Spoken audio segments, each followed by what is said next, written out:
BookTube, and welcome to the first video from me for 2024. Happy New Year to everybody. I'm still being rather slack in my reading because most of my time is taken up trying to complete the second draft of my latest novel.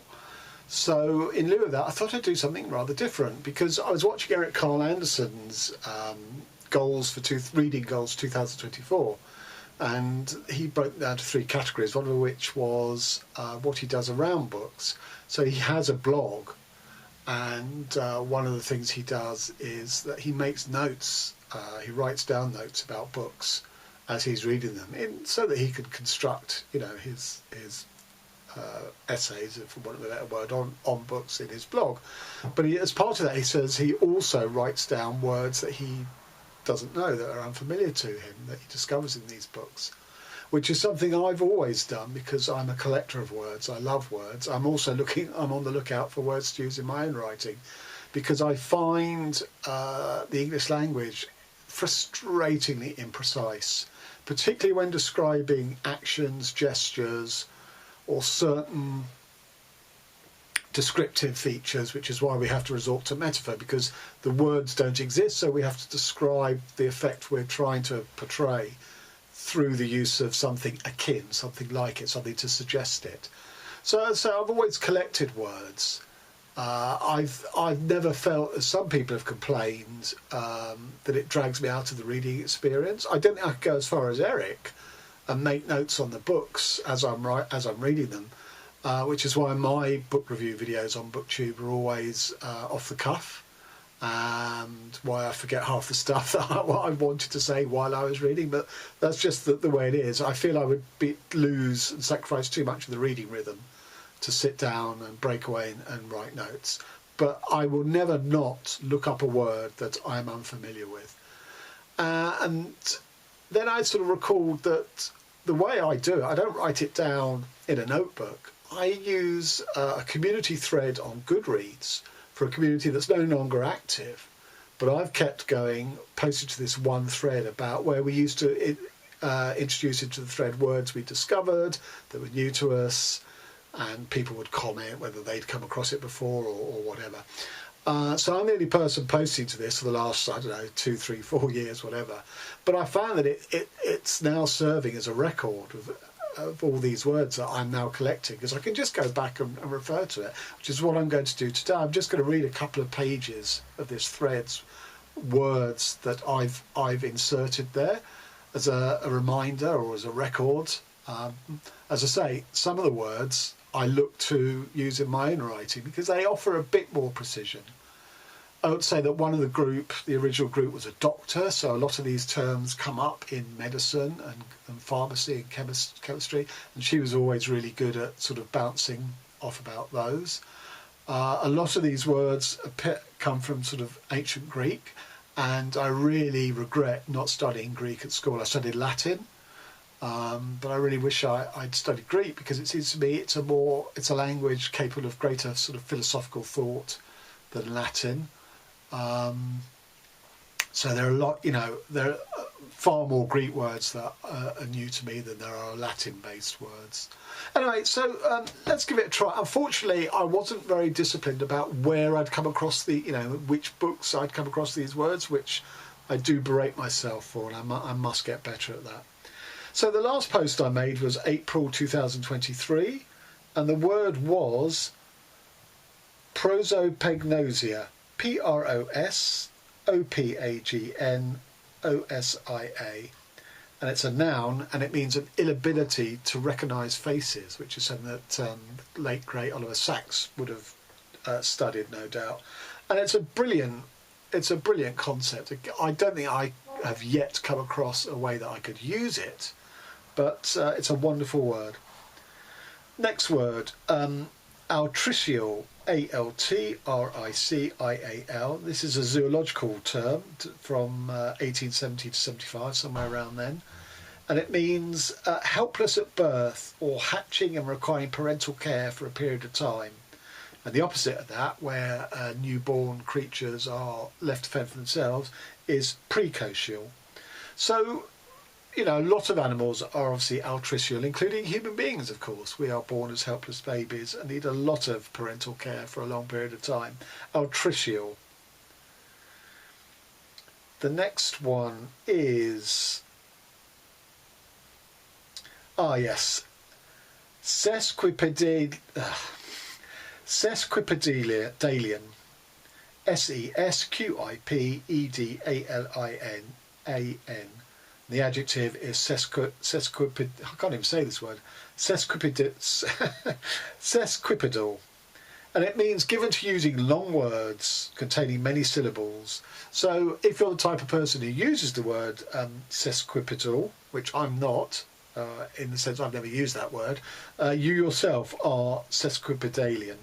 I do use lots of words like that, prolix and fustian words, and sometimes readers complain about it. And I think, well, that's absolutely fair enough. But if I was in your shoes, because I'm in the habit of going to look up difficult or new words, I would revel in it. I'd count that as something of the boon of this particular book. But I appreciate not everyone is like that and has the patience or the interest, or like me, doesn't want to be wrenched out of the book to go away and look up online or in a dictionary, ye olde dictionary, the meaning of words. So I'm not sesquipedalian, but I can be accused of prolixity. So two from David Markson's 1970s novel called Going Down. Both sort of have roots in physiology and zoology. The first one is soricine, S-O-R-I-C-I-N, and it means of or resembling shrews, the little tiny animal, the shrew, which is a beautiful little word. I'm never going to use it, but I love that word. And this one, Sterocoraceus, S-T-E-R-C-O-R-A-C-E-O-U-S, slightly less cute than being shrew-like. This is consisting of, resembling or pertaining to dung or feces. And the next word, hypocoristic, H-Y-P-O-C-O-R-I-S-T-I-C, an adjective, endearing, like a pet name or a diminutive or a euphemism, hypocoristic. So if you give someone a pet name, it's as it says, an endearing, cute thing, whereas the word hypocoristic strikes me as rather harsh and sort of unforgiving. So it's first recorded in 1600s, around then, from the Greek, well, I'm not going to read it in Greek, but it's hypokoristikos, meaning diminutive, equivalent to hypokor, to play the child, to call by endearing names, etc., etc. So not a terribly beautiful word, that one. Apocrine, A-P-O-C-R-I-N-E, and this is another physiological term, of or relating to certain glands whose secretions are acted upon by bacteria to produce the characteristic odour of perspiration. And this is to be distinguished from eccrine, E-C-C-R-I-N, which is of or relating to certain sweat glands distributed over the entire body that secrete a type of sweat important for regulating body heat, distinguished from apocrine. So these are two different sets of glands related to two different secretions to do with sweat. Who knew? I didn't. Presumably a biologist or a zoologist would. Eretic. This is a philosophical term, of or relating to desire or appetite, originating from 1665-75. So I wonder if it's someone like Hobbes or Locke. I think Locke was a bit later. I love that word, eretic, related to desire or appetitive. So I think you know, I could legitimately find a place for that word. I haven't as yet. This is a very specific historical term, noyade, N-O-Y-A-D-E. It's the destruction or execution of people by drowning, especially as practiced at Nantes, France, during the French Revolutionary Terror. So it's similar in a way to defenestration, which was a way of pushing your foes out of windows, particularly practiced in John Hus's time in the Czech, well, I'll call it Czechoslovakia. It wasn't called that then.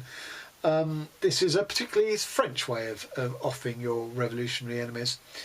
Now, The next word is a word I'm really surprised I never came across it before until I saw when it was first coined. So the word is limerence, Limerence. It's a noun, and it means the state of being obsessively infatuated with someone, usually accompanied by delusions or of a desire for an intense romantic relationship with that person.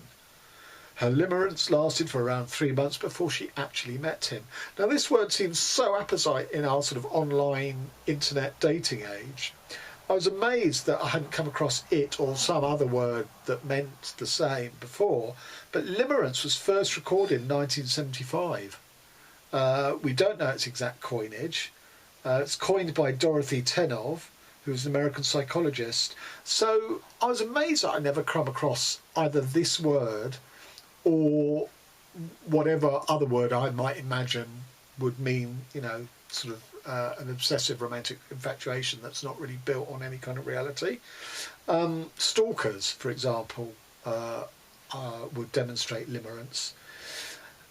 Now, when I noted down this word in June 2021, I prefaced it by saying, oh, well, now, this is my favourite word ever. And it still is. And it is bedelloid, which means leech-like. Bedelloid, Bedelloid. So the first thing I really like about it is the pleasing combination of B and D to start the word. That's pretty unusual. And I'm obsessed with leeches, even though we don't really use them anymore. They're just a fascinating metaphorical and symbolic thing that, you know, writers can use. And I did my post on this saying I simply have to use it in some piece of writing. And I absolutely do. And although I have written about leeches, and funnily enough, there was a book I read last year which went into leeches. It was by the Yugoslavian, author David, what was his name? David Alaheri, something, hang on a second. I think the author's name was something like David Al-Bahari, something like that. Anyway, so I have sort of used the word bedelloid in a roundabout way. So my current novel, The Death of the Author in Triplicate, link below, it's a book in 3 parts. The first part is told in the first person, singular, and is about a detective who arrives at a crime scene. And that ends rather abruptly. And part 2 of the book is an author's widow and the author's literary agent are arguing over the ownership of the unfinished manuscript and who has the right to finish it. And that's told second person, as in a sort of j'accuse sort of way. And then the third part is the writer who has written parts 1 and parts 2 as he's finished this project. And he's just tidying away his sort of workaday materials of pens and rulers and notes on the wall and things like that. Very mundane. So there have been sort of quite high idea concepts in part 1 of justice and the nature of physical evidence in the sort of great debate between idealism versus materialism as a way of discerning our everyday world. Part 3 is very mundane, very ordinary, because it's sort of demystifying the notion of writing being this sort of, unobtainable, special, mysterious thing, even though he's writing a book about a sort of mystery thriller, as in part 1. There's nothing, writing is a job like anything else, 99% perspiration, 1% inspiration kind of thing. And it's part 3 reveals a lot of the tricks of his trade, with the sort of shadow figure behind all that being me, the actual real life writer. How much of the writing details that he gives away about his process and all the challenges that face him once the book's released in terms of press and publicity and promotion and all this sort of stuff. How much of that is a pure creation on my part and has very little resemblance to my own life as a writer, and how much of it is actually based on me, and that's something only I can know. So, eat your heart out, Roland Barthes, who proclaimed the death of the author. The author has some intentionality, even though the author no longer owns their book and how it's to be interpreted once it's available to public reading. But anyway, so one of the tricks that he does is he collects words like I collect words, so there is a resemblance between me and my fictional author. And he, before any writing project, he compiles a list of words that he wants to use, new words to him that he's discovered from A to Z, although it's quite hard sometimes to find words beginning with X, Y and Z.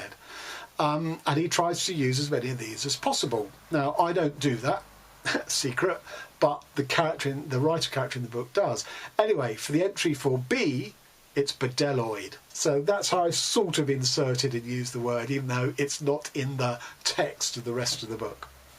Because on his list, it's a word that isn't used. Okay, the next word is pinchbeck, Pinchbeck, and it's an alloy of copper and zinc used in imitation of gold. So therefore, its adjectival form is to denote something that's sham or spurious or counterfeit, such as it's made of pinchbeck or pinchbeck heroism. So I rather like that. It's a bit too antiquated to employ, but it's a nice word, I feel. Hierodule. In ancient Greece, a temple slave, especially a sacred prostitute. I knew it had something to do with religion because the word hiero, as in hierophant, refers to priestly or religious. I didn't know that a doulos was Greek for a slave, so a temple prostitute. Next word. So these are two words, and I did make a note of where I discovered this. It was in XX by Rhian Hughes, which is a wonderful part graphic novel. Maybe it's better to say it's a typographical novel, sort of science fiction. It's excellent. It's really good. And there were two words that he used that I've been searching for all my life in a way, because they sum up how I feel about the nature of how our mind is constructed, or how our mind constructs reality. When we look out the window, what we see are regular things that we've named and are sort of patterns, so that a semi-detached house is the same concept as a mud hut or a block of flats. They're all, the word house or home is what's linked, even though visually they're very, very different. So the two words, the first one is pareidolia, the imagined perception of a pattern or meaning where it does not actually exist, as in considering the moon to have a human face. And linked is apophenia, the human tendency to perceive meaningful patterns within random data. Apophenia has come to imply a universal human tendency to seek patterns in random information, such as gambling, so things like gambler's fallacy, such as, all that sort of stuff. So I think these two words are absolutely crucial to human consciousness and perception and rationality, and that we construct patterns out of things where they may not exist, but it's a useful shorthand way for us to render order and meaning of what that our senses perceive. Really important words to me, and I use them both in The Death of the Author in Triplicate. Eburnation or eburnation, Eburnation, and this is one of the medical terms. It's from pathology. An abnormal condition in which bone becomes hard and dense like ivory. Something chilling about that. Eburnation. But a good word. Nyctalopia, Nyctalopia. This is from ophthalmology, and it's night blindness, which also has another word for it called hemerolopia.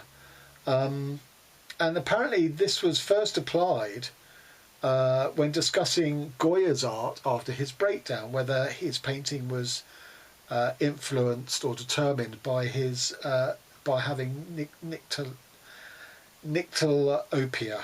So a very interesting word, night blindness. I think if I was right, you had a character with night blindness, I would probably just call it night blindness. But it's good to know it's a real word, it's a real term. What else have we got on this page? Cafard, Cafard, sounds French, indeed is French, but it's a 20th century French word. It's not an old word.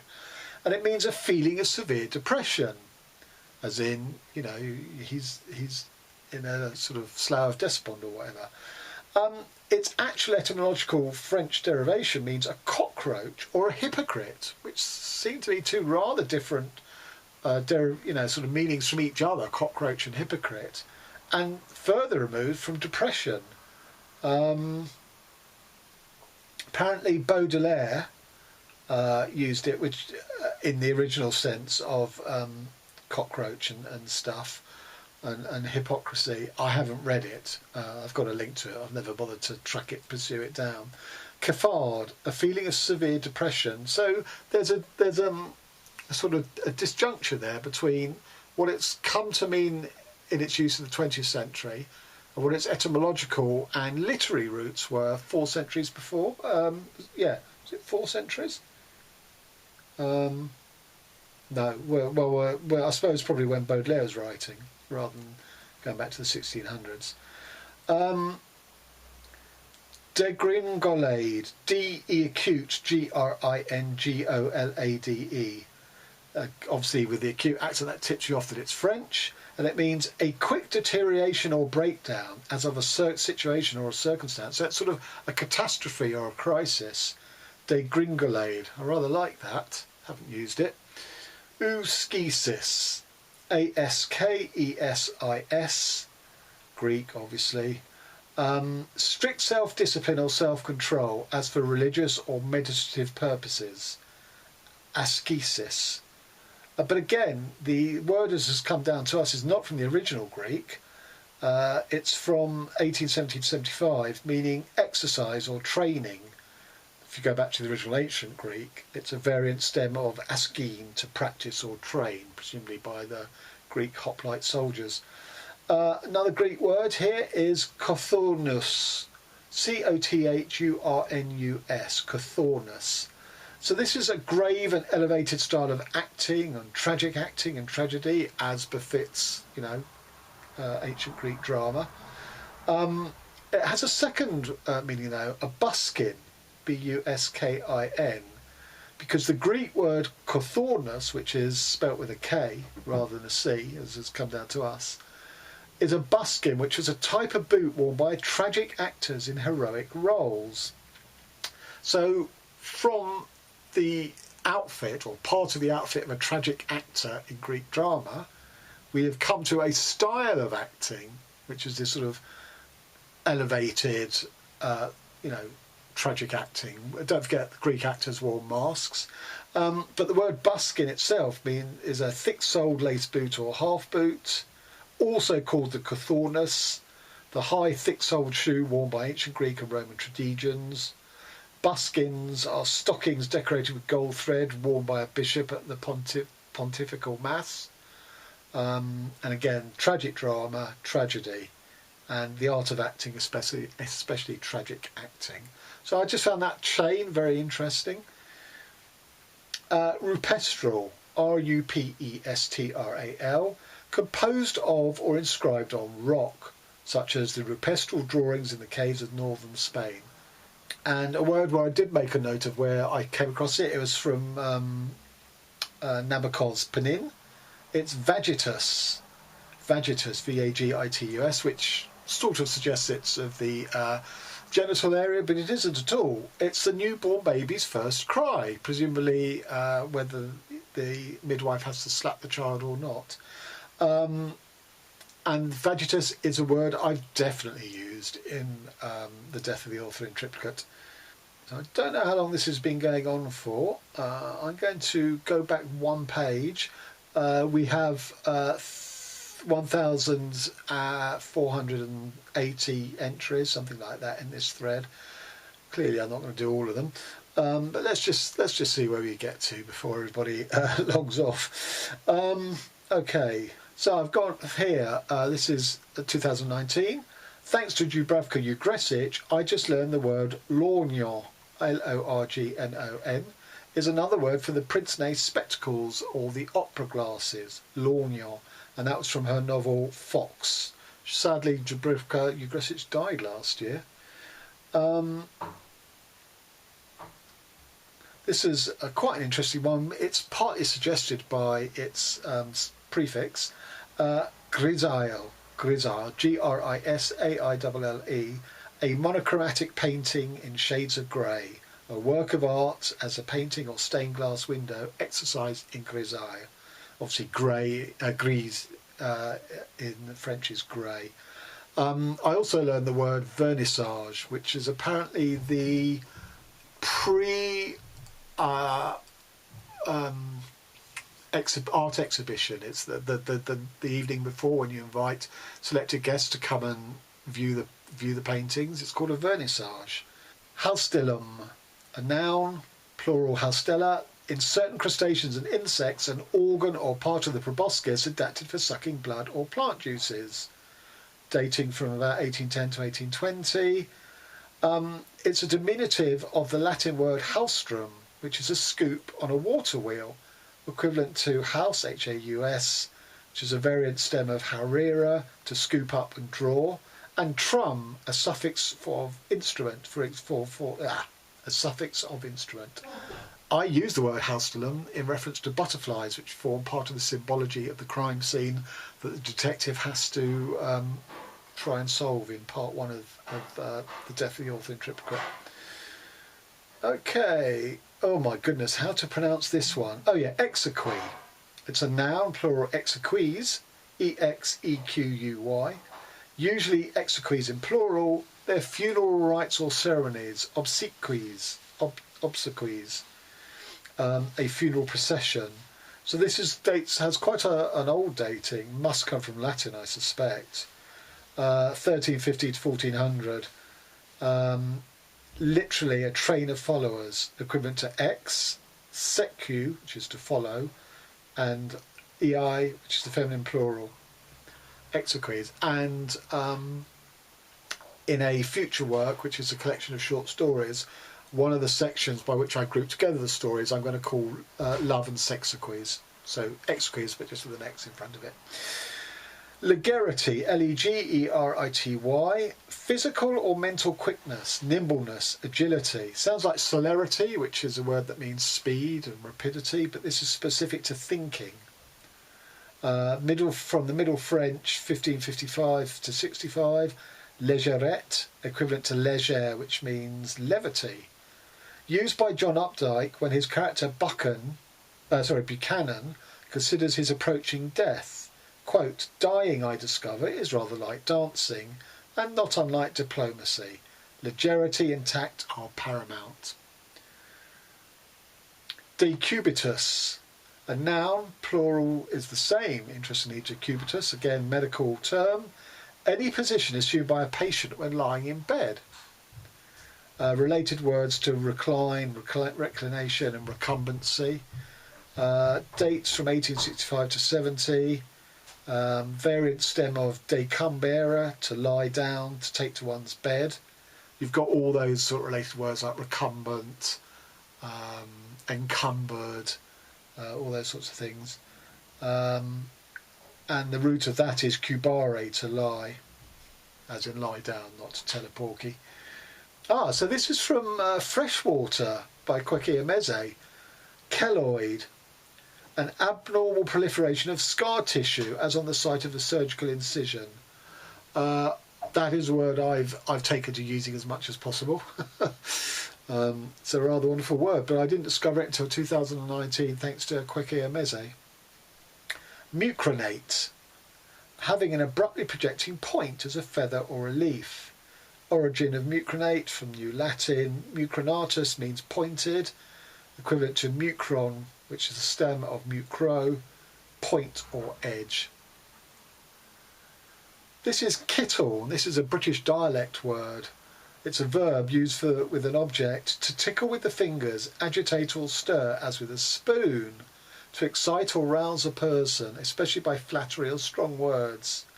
Ticklish, fidgety, requiring skill or caution, precarious. So lots of shades of meaning that are all related. To stirring, to agitate, to tickle. Origin 1475 to 85, Middle English, cognate with the Middle High German, Kutzeln. And I came across it in the novel Ulverton. I don't tend to use dialect English much, apart from maybe some sort of London-based sort of Cockney rhyming slang. Simony, The buying or selling of ecclesiastical offices or indulgences or other spiritual things. So this is what sort of caused the decline of Catholicism and led to the Reformation and then the Counter-Reformation, simony. From the Middle English simony, from Old French, from late Latin simonia, after Simon Magus, a sorcerer who tried to buy spiritual powers from the Apostle Peter. And we know the word parsimony, which obviously is simony just with a prefix, which is presumably the refusal to sell such indulgences, and therefore is a good thing, not the negative connotations of miserliness that parsimony has today. So, interesting. As we know, some words decline and some sort of spin right round to their exact opposite. Hispid, Hispid, rough with stiff hairs, bristles or minute spines. From the Latin hispidus, rough or shaggy, and is linked to hirsute. Cadaverine, which you might think is some sort of adjectival version of a cadaver, of a human body. It's not strictly, it's actually a noun, and it derives or has a similar derivation to cadaver. But what it actually is a very specific thing. It's a colourless, viscous, toxic potomane, which is a chemical, and then it gives its chemical composition, C5H14N2, having an offensive odour formed by the action of bacilli on meat, fish and other protein. And it's used in polymerization and biological research. So it is linked to the smell of putrefaction, but it's a specific chemical, which I found quite interesting. Har, Haar, which I assume is Scandinavian. Well, it actually relates to Dutch rather than Scandinavia, but in Eastern British dialect it means a cold sea mist or fog off the North Sea. And the Dutch harig means damp. Velutinous, Velutinous, an adjective, having a soft velvety surface as certain plants. Obvious, I guess, if you think about it, velutinous, but I didn't make the connection, and I found that in William Gaddis's Carpenter's Gothic, velutinous. Saprotroph, a noun.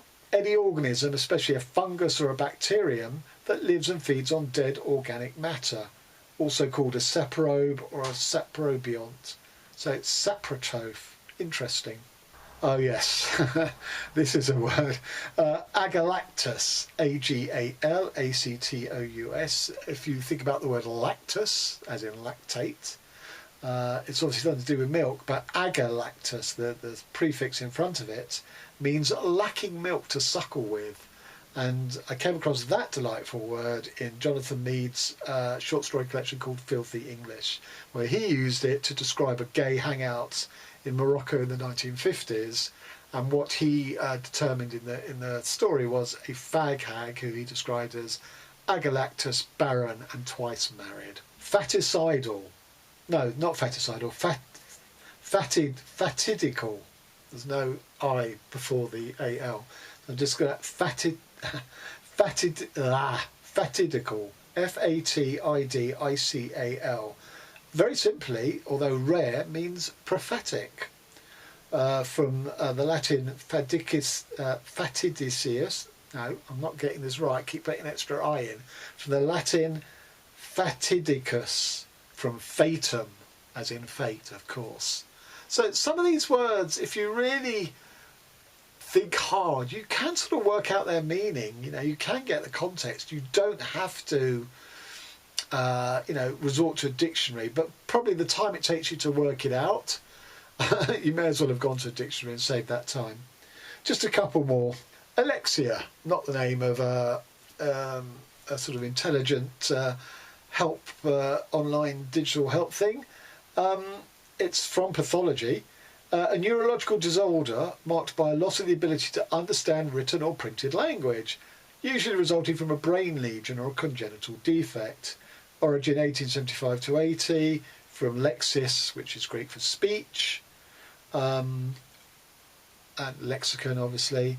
It's also called word blindness. So we have given this verbal, oral prompt that we've called it the name Alexia, which is interesting because we no longer look things up in reference books or the A to Z for road directions or the yellow pages for phone numbers. Now we communicate by verbal prompt to Alexia. So in a way, the loss of the ability to understand written or printed language. Alexia is actually a very apposite name. I don't know if that's who Alexia belongs to. I don't know if they were aware of that meaning and it was deliberate or not. It'd be interesting to find out. Kairotic, a Greek word, or sort of derives from Greek. It's an ancient Greek word meaning the right, critical or opportune moment. That's kairos, which I think was the name of Jenny Erpenbeck's latest novel, which came out last year, which I didn't enjoy. So the right, critical or opportune moment. The ancient Greeks had two words for the time, chronos and kairos.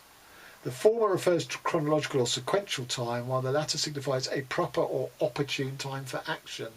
Interesting distinction there, as in strike while the iron is hot.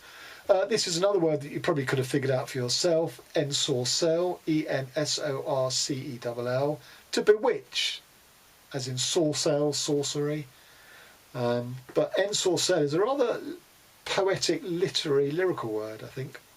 Saccadic, S-A-C-C-A-D-I-C, characterised by discontinuous or sporadic movement, jerky. First recorded in 1950 to 1920. But saccadic also means the act of checking a horse quickly with a single strong pull of the reins. So you've got a jerky, spasmodic movement, which is a condition, a neurological condition, or a nervous condition. But it's also the act of checking a horse by the jockey. In ophthalmology, it's a series of small jerky movements of the eyes when changing focus from one point to the other. And it's from the French saccade, meaning a jerk or a jolt, which etymologically originates with a horseman. So that is the origin of the word, but it's not just a specific riding term, it is now also a medical condition.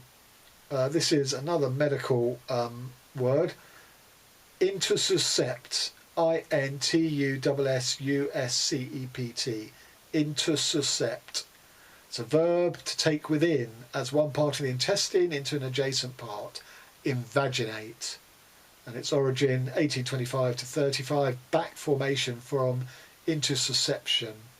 So it means a taking within. So in biology, it's the growth of the cell wall by the deposition of new particles along existing particles of the wall. And it's also, as I said, called invagination, the slipping of one part within another, as of the intestine. Now, bellwether, we all know what it means, but I was completely unaware of its origins. So a wether is a male sheep, and it's the one that leads the flock, usually bearing a bell.